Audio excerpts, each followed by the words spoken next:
Walden Loop through Rocky Mountain National Park. Let's ride.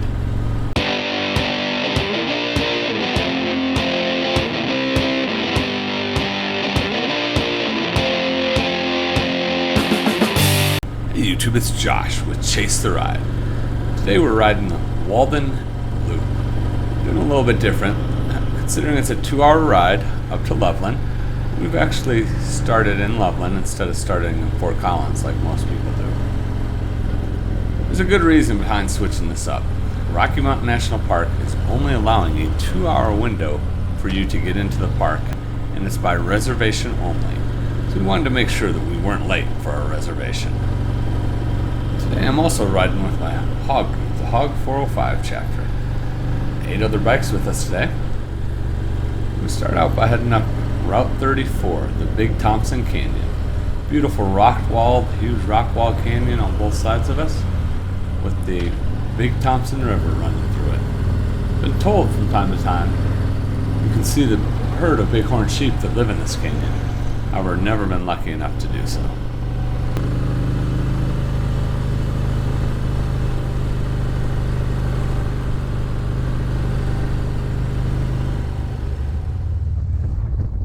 As we pull into Rocky Mountain National Park, the lines were long and slow. Anytime you come in from the east side of the park, lines are always slower. Normally not quite this bad. However, when you're looking at the factor of having to have a reservation and only having a 2-hour window, that definitely slows things down. If at all possible, I always suggest trying to come in from the west side through Grand Lake. Much quicker, shorter lines. You may also notice that little black dongle sitting on the lower left-hand corner of your screen. Yep, oops, I forgot to plug my microphone back in, so I'm having to voice over all of this. Shit, that's the wrong one. Oh, and then if you want to slow things down even more, just, idiots like this guy. Oops, I have the wrong piece of paper. I'm gonna have to get off the bike. Oh no. Yep, I'm gonna have to get off. Alright. Let me find the right pass. Let's just hold things up a little bit more. Toot-to-doo, toot-to-doo, toot-to-doo.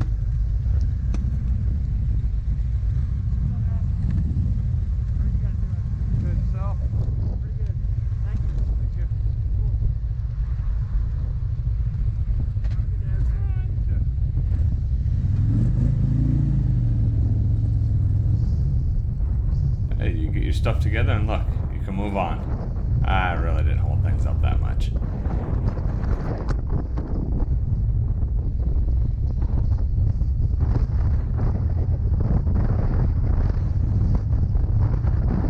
Yes, we made it. Finally, in the park. Now we can open it up and ride.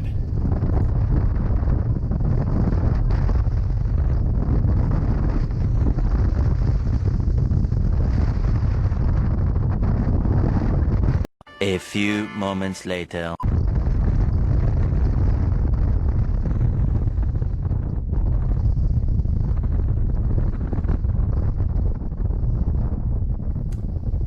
Well, it looks like that first line was just to make sure that you have your pass and that it was for the right time. Now for line 2, where they actually check you into the park. Let's speed this up a little bit.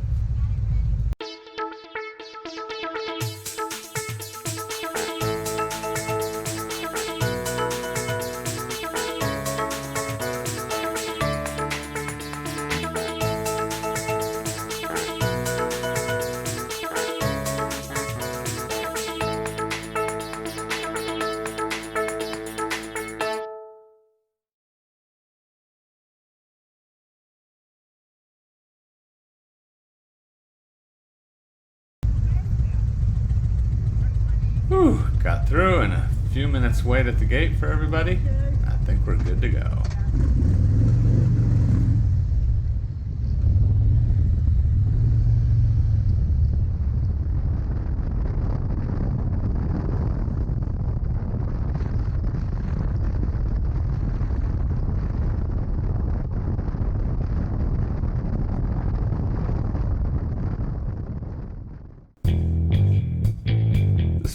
right up to a scenic overlook. About 4 hours into our ride, everybody's ready for lunch.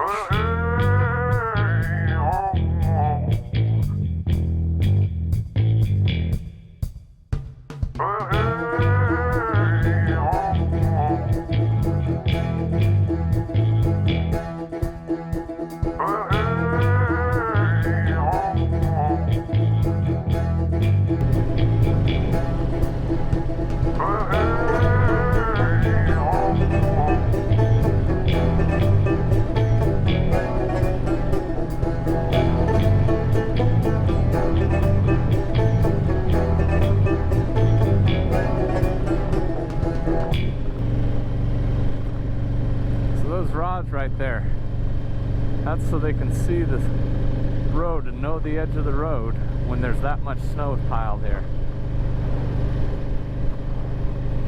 The wonderful Harley GPS here doesn't give you how many feet above sea level you are once you hit 10,000. It goes to miles. So right now we are 2.2 miles above sea level. There's a little air left, but not a ton.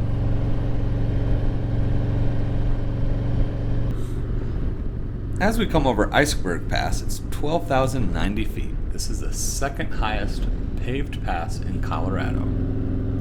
Trail Ridge Road is a 48-mile route on Highway 34 between Estes Park and Grand Lake through Rocky Mountain National Park. Right now what you're seeing is part of the 11 miles, which is all above tree line. Because of the snow levels at this altitude, Trail Ridge Road is only open for Memorial Day weekend, commonly through Columbus Day in October.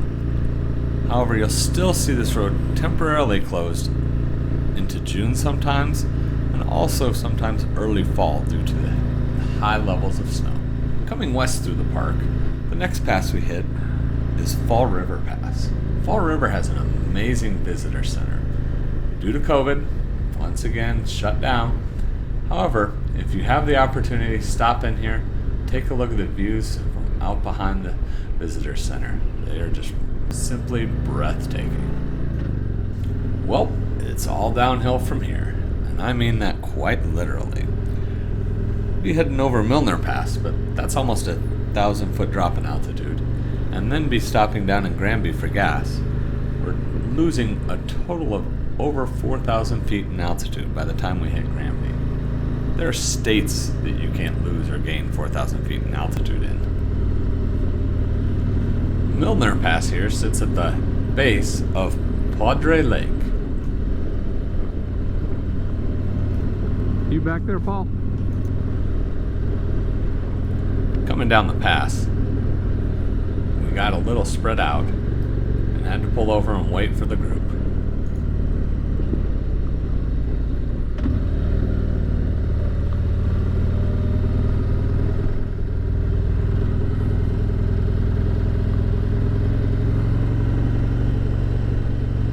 Hey Paul, you have a copy. Good one right there.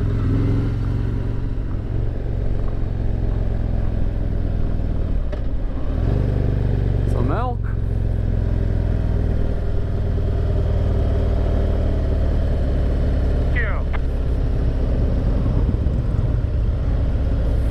Seeing this herd of elk as we were leaving the park made my day, because I don't think there's ever been a time that I've gone through Rocky Mountain National Park and not seen some large wildlife.